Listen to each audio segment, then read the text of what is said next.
Without pronunciation, I think it's like, oh, is it Blais, you know? It's cooler when it's Blais. It sounds cool. It definitely is cooler when it's Blais, but I mean, to new folks, I sometimes say Blais just because it's easier to Google. You know what? One of my friends is going to the show. Oh, nice. He's like, who's the opener? Obviously, I said you. Yeah. And they're like, oh, are they any They're good? like, Well, they asked, are they any good? What do you think I should say? Hell yeah. Hell yeah. But I hear her voice is going after a week on tour. She's not as young as she used to be. It's already rolling, right? Yeah, but I wasn't sure. Like, I was about to count it Oh, down. no, we can just keep that in. So how has the tour been? So it's been 1 week. How has it been? Yeah, 1 week feels like a really long time in a good way. Because it's a lot of driving. And like, I just don't know what time means anymore.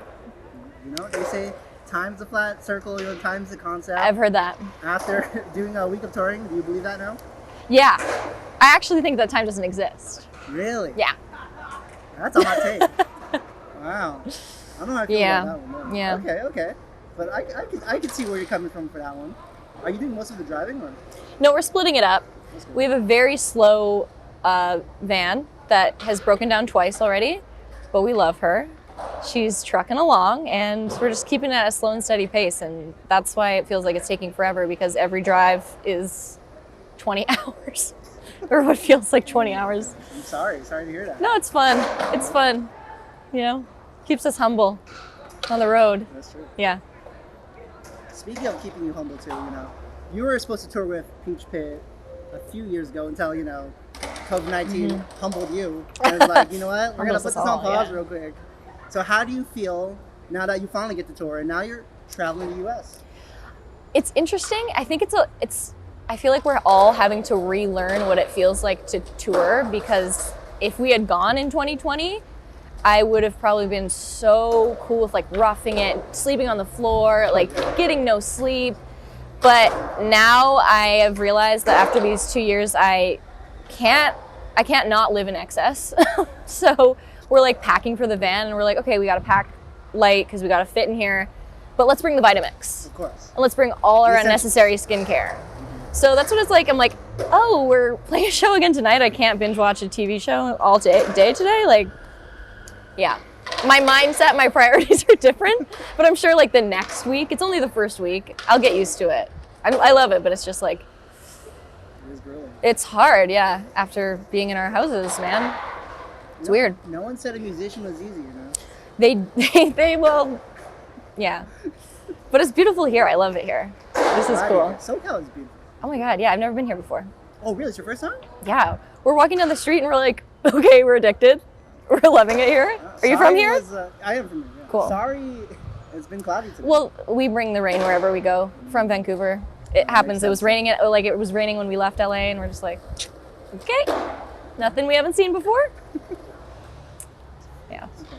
And speaking about, you know, like different priorities and everything, you started off, well, maybe, I don't know if you started off, but you know, you were a YouTuber, and you still basically are. I am still. But you were like more dedicated. Yeah. Years ago, Oh, you were yeah. grinding.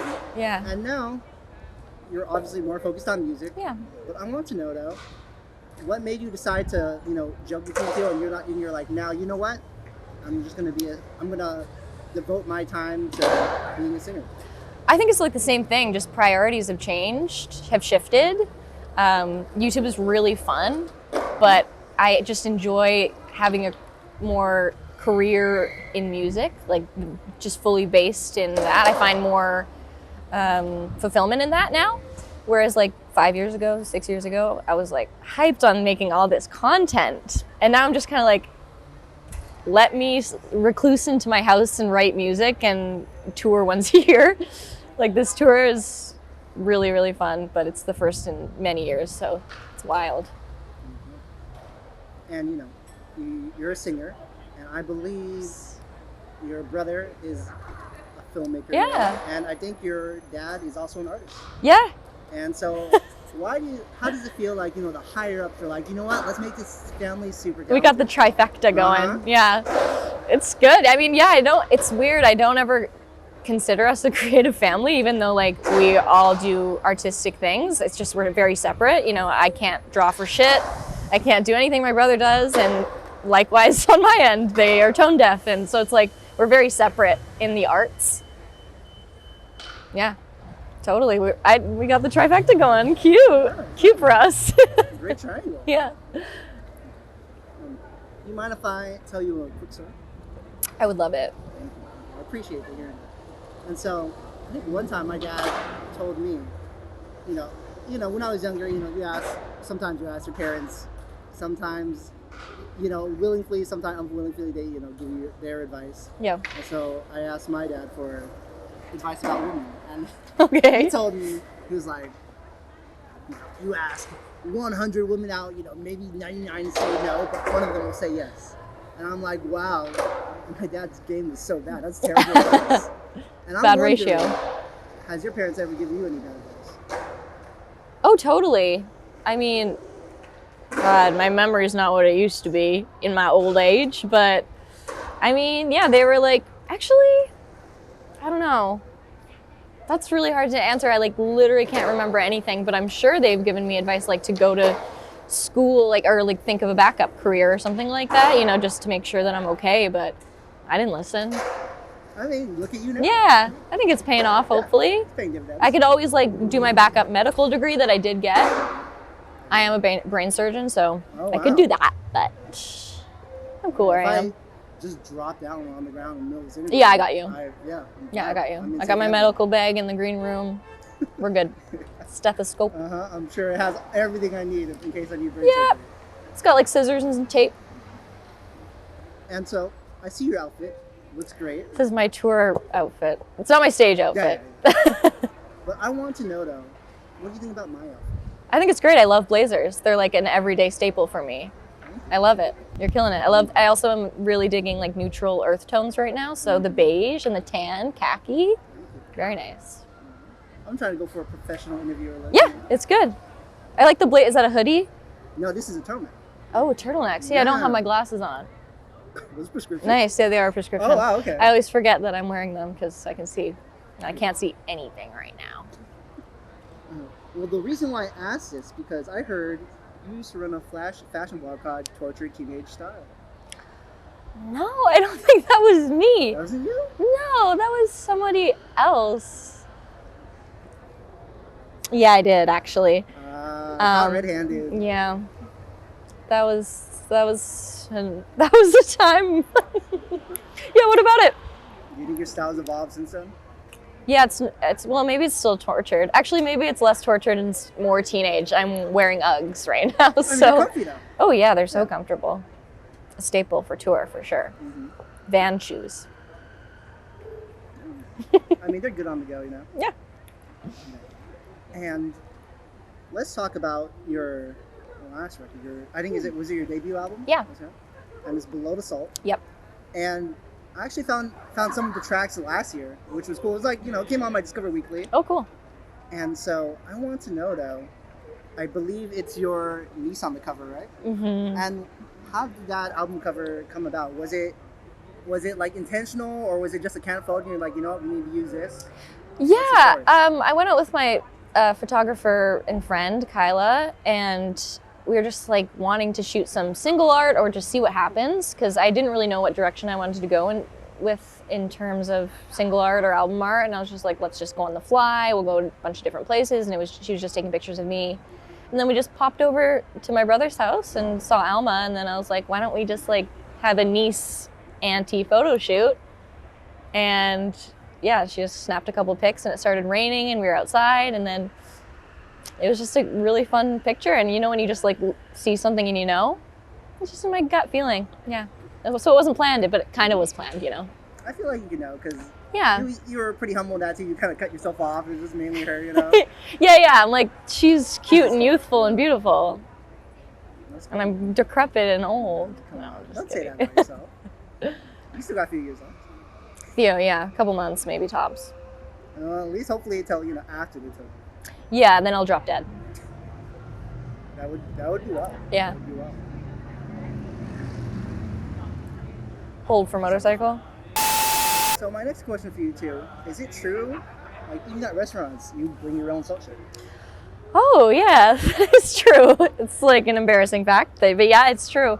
But I always have to add the salt when the waiter's not looking because it is a bit of a faux pas, and I do recognize that now. Wait, have you been caught before? Yeah. I went to a restaurant and I didn't bring my little salt shaker with me, and I said, can I please get a little bit salt and pepper? Yeah. And they looked at me and they went, you mean more than what's already on it? And I was like, yeah. Thanks. Calling me out.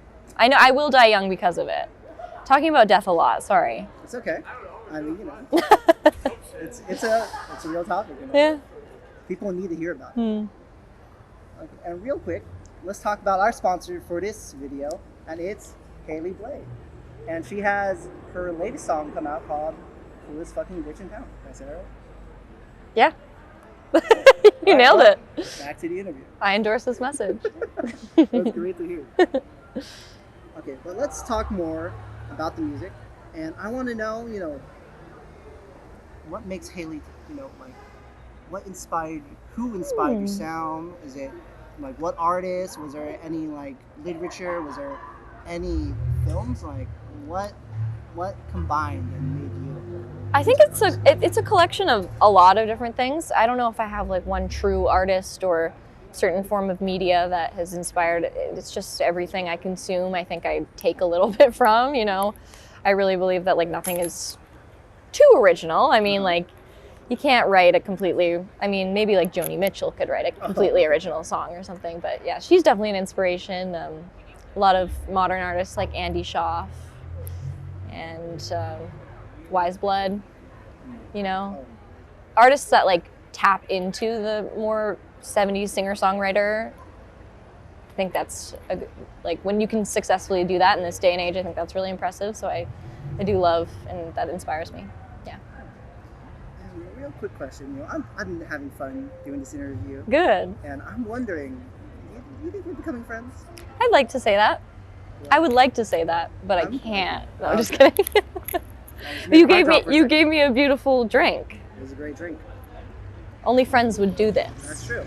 Yeah. And speaking of only friends, a thing I like to give my friends is gifts. Oh. And so I have more gifts outside of the Give 'em Out. Oh, wowie. And I've heard this has played an essential role in Haley Blais. So I wanted to give it to So I gotta you. see. And it is an E.T. Oh, soundtrack yeah. vinyl picture vinyl. That's so cool. Thank you so You're much. welcome. And it's an original because you can even tell from it. Wow. Yeah, I love E.T. This is so awesome. Thank you so much. Wow. And Cool. I know, you know, it's still early on the tour, and you know, I'm sorry you have to carry this all around, you know. Oh well, I have a little vinyl box. I'll put it in really? with my. Well, it's for my vinyl Yeah, that we're yeah, selling, so I'll just put it in on top of Yeah, that. please don't sell that. Well, I might make a profit. You will. It might be the only money I make on tour if I do. But that's not all though, because we do have one more gift for you. Oh, so you stop it. And you know, I hope you bring all of this back home because it's Oh, I really will. Dylan. Oh, bring it back home. Wow, thank you so much. Because I heard he was one of your early influences. He really was, yeah. I refrained from talking about him too much because what artist doesn't like rant on about Bob Dylan, but I think that's one of the first albums too. Like he experimented Yeah. with psychedelics because you can tell Is from shown the by cover. wow. These are such great gifts. Very thoughtful. Thank you so much.